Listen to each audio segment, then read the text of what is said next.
Yeah, that's interesting.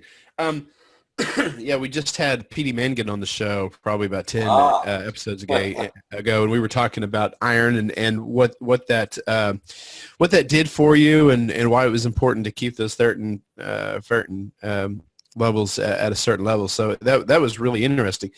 Can you can you talk to us a little bit? So you're looking at these blood numbers. They're not quite right. You begin to realize that doctors maybe don't, really know what to do about it. Was there was there something that made you think? I mean, because I know in the past, before I started on this path, if a doctor said, "Oh, the number's high, but don't worry about it," I probably would have said, "Okay," and never thought about it again. What made you think, "Hey, I really need to track this down and figure this out"? right. Yeah, it's a good question.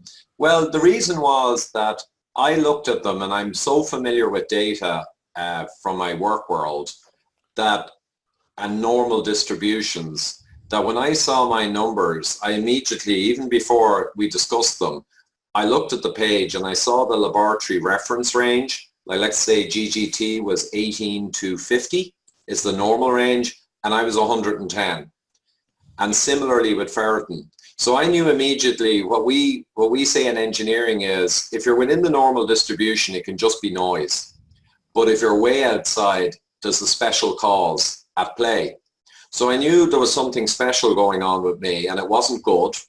The doctor did say that these things are not good when they're high, not much detail. So I knew not only are these standard blood tests, they're not good when they're high, but I'm way outside the distribution with a special cause. And I said, okay, that's very meaningful. That's a big deal.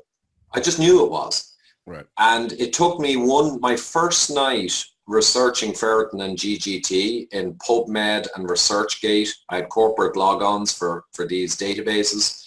I had papers the first night telling me these were a big deal for mortality, disease. They were a huge deal. And then I went after them hardcore in the following few weeks. So now you've got some information that says it's bad, but you don't have, unless you found it in these papers, you don't really have a path to get them back to normal. What was that like? How did you finally chart a path to get these levels back where they needed to be?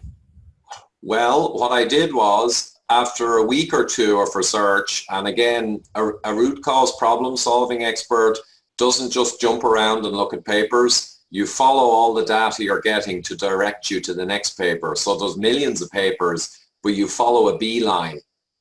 And if you're skilled, it doesn't take long at all. It's quite shocking how quickly you can do it.